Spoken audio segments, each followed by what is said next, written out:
2024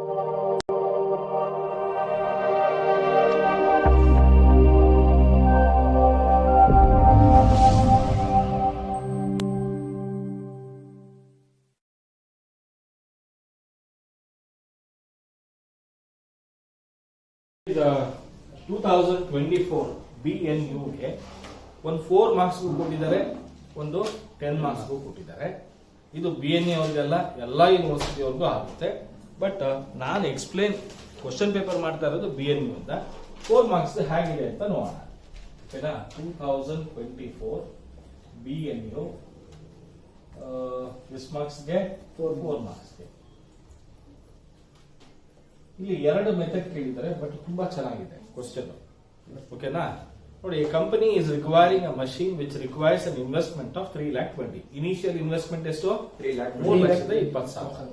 The net income, ಇದೇ important. The net income before, ಅದನ್ನ underline ಮಾಡಬೇಕು, before depreciation and tax is estimated as follows. ನೋಡಿ, before depreciation and tax ಕೊಟ್ಟಿದ್ದಾರೆ. ಅರ್ಥ ಆಗ್ತಿದ್ಯಾ? ಹಾಗಾದ್ರೆ ನಾವು ಎಂತ ಮಾಡಬೇಕು? Depreciation is charge straight line basis, tax rate is 55%, calculate ARR and ARR. ಒಂದೇ ಕೇಳಿರೋದು, ARR ಮಾಡಿ ಅಂತ ಹೇಳಿದ್ದಾನೆ. ಏನ್ ಮಾಡಿ ಅಂತ ಹೇಳಿದ್ದಾನೆ? ARR. ಈಗ ಫಸ್ಟ್ ARR ಮಾಡಬೇಕು ಅಂದ್ರೆ ನಮ್ಗೆ ಇಯರ್ ತಗೋಣ. 1, 2, 3, 4, 5. Profit before depreciation and tax 1,60,000, 1,80,000, 1,08,000, 1,12,000, 96,000. ಕರೆಕ್ಟಾ? ಇಷ್ಟೇ ಪ್ರಾಬ್ಲಮ್ ಇರೋದು. 3,20,000 ಇದೆ, ಏನೋ ಇನಿಷಿಯಲ್ ಇನ್ವೆಸ್ಟ್ಮೆಂಟ್. ಫಸ್ಟ್ ನಾವು ಇದರಲ್ಲಿ ಡಿಪ್ರಿಸಿಯೇಷನ್ ಅನ್ನ ಕ್ಯಾಲ್ಕುಲೇಟ್ ಮಾಡಬೇಕು. ಬರೋದು ಪ್ರಾಫಿಟ್ ಬಿಫೋರ್ ಟ್ಯಾಕ್ಸ್, ಇದರಲ್ಲಿ ಟ್ಯಾಕ್ಸ್ ಮೈನಸ್ ಮಾಡಬೇಕು. ಬರೋದನ್ನ ಪ್ರಾಫಿಟ್ ಆಫ್ಟರ್ ಟ್ಯಾಕ್ಸ್. ಇದೇ ಇಂಪಾರ್ಟೆಂಟ್. ನೋಡಿ, ARR ಗೆ ಫಾರ್ಮುಲಾ ಏನಪ್ಪಾ ಅಂದ್ರೆ average profit after tax divided by average investment into 100. Average profit ಅಂದ್ರೆ ಆಫ್ಟರ್ ಟ್ಯಾಕ್ಸ್ ಅಂದ್ರೆ ಏನೋ 5 ವರ್ಷದ್ದು ಟೋಟಲ್ ಅಮ್ಮ ನೋಡ್ಕೊಳ್ಳೋ. 5 ವರ್ಷದ್ದು ಪ್ರಾಫಿಟ್ ಟ್ಯಾಕ್ಸ್ ಕಟ್ ಆದ್ಮೇಲೆ ಬರುವಂತದ್ದು ಎಷ್ಟು ಬರುತ್ತೆ ಅದನ್ನು ಟೋಟಲ್ ಮಾಡಿ ಡಿವೈಡೆಡ್ ಬೈ 5 ವರ್ಷ ಆವರೇಜ್ ಎಷ್ಟು ಬರುತ್ತೆ ಅದು. ಆವರೇಜ್ ಇನ್ವೆಸ್ಟ್ಮೆಂಟ್ ಅಂದ್ರೆ 3,20,000 ಇನ್ವೆಸ್ಟ್ಮೆಂಟ್ ಇದೆ, ಅದನ್ನು ಡಿವೈಡೆಡ್ ಬೈ 2 ಮಾಡಿದ್ರೆ ಬರುತ್ತೆ. ಅರ್ಥ ಆಗ್ತಿದ್ಯಾ? ಇಲ್ಲಿ average profit after tax is equals to total profit after tax divided by ಇಲ್ಲಿ 5 years ಇಂದ 5 ಅಂತ ಮಾಡ್ತೀವಿ. ಆವರೇಜ್ ಇನ್ವೆಸ್ಟ್ಮೆಂಟ್ ಅಂದ್ರೆ initial investment divided minus scrap divided by 2 plus scrap plus working capital. ಇಲ್ಲಿ ಸ್ಕ್ರಾಪ್ ಏನು ಇಲ್ಲ, ಕರೆಕ್ಟಾ? ವರ್ಕಿಂಗ್ ಕ್ಯಾಪಿಟಲ್ ಏನು ಇಲ್ಲ, ಅದಕ್ಕೆ ಡಿವೈಡೆಡ್ ಬೈ 2 ಅಂದ್ರೆ ಎಷ್ಟು ಬರ್ತಾ ಇದೆ? 1,60,000 rupees ಬರ್ತಾ ಇದೆ. ಅಲ್ಲಿಗೆ 1 ಪಾಯಿಂಟ್ ಗೊತ್ತಾಯ್ತು. ಈಗ ಡಿಪ್ರಿಸಿಯೇಷನ್ ಕೊಟ್ಟಿಲ್ಲ ಪ್ರಾಬ್ಲಮ್ ಏನ್ ಮಾಡೋದು? ಆಗ ನೋಡಿ, depreciation is equals to initial investment ಅಥವಾ ಕಾಸ್ಟ್ ಆಫ್ ಅಸೆಟ್, ಈ ತರನೇ ಬರೀರಿ.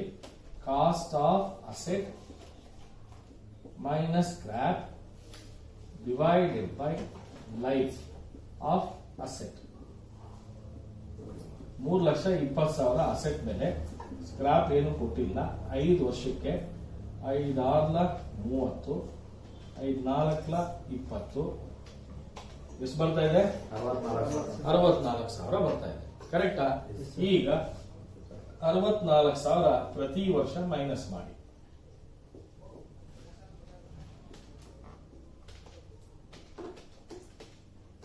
ಇಲ್ಲಿ 96,000, ಇಲ್ಲಿ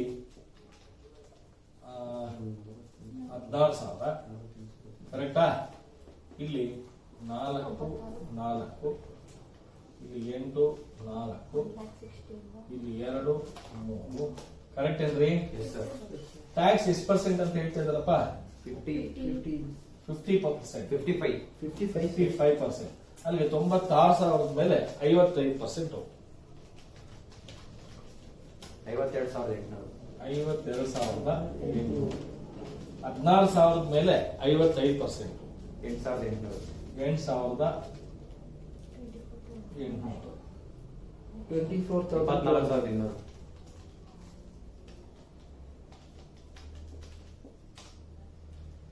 48,000 ಮೇಲೆ 55%. 3,520.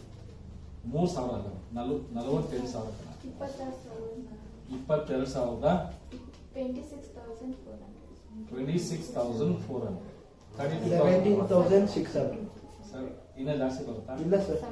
600. ಓಕೆ, ಈಗ 96 ಅಲ್ಲಿ ಇವೆಲ್ಲ ಮೈನಸ್ ಮಾಡಿದ್ರೆ ಪ್ರಾಫಿಟ್ ಆಫ್ಟರ್ ಟ್ಯಾಕ್ಸ್ 200 3 4 200 15 7 800 13 9 1 600 7 1 2 400 11 7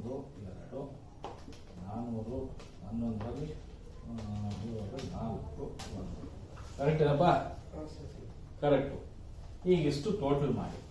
ಟೋಟಲ್ ಮಾಡಿದ್ರೆ 10 18 20 22 6 7 4 23 26 5 6 10 ಎಷ್ಟಪ್ಪ ಬರ್ತಾ ಇದೆ? 1,06,007 ನೋಡಿ. 1,06,200 divided by 5. 5 2 10. 5 2 10. 21. Average profit after tax ಎಷ್ಟು ಬರ್ತಾ ಇದೆ? 21,240. ಆವರೇಜ್ ಇನ್ವೆಸ್ಟ್ಮೆಂಟ್ ಎಷ್ಟು ಬರ್ತಾ ಇದೆ? 1,60,000. ಕರೆಕ್ಟಾ? ಓಕೆ. 21,240 divided by 1,60,000 into 100. 13.27. ಯಾವ ಭಾಷೆನಲ್ಲಿ ಮಾತಾಡ್ತಾ ಇದೆಯೋ ಗೊತ್ತಾಗ್ತಾ ಇಲ್ಲ. 13.27.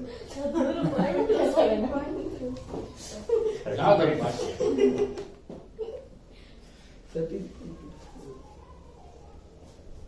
ಬಂತಾ? Yes, sir. ಗೊತ್ತಾಯ್ತಾ ಇದು?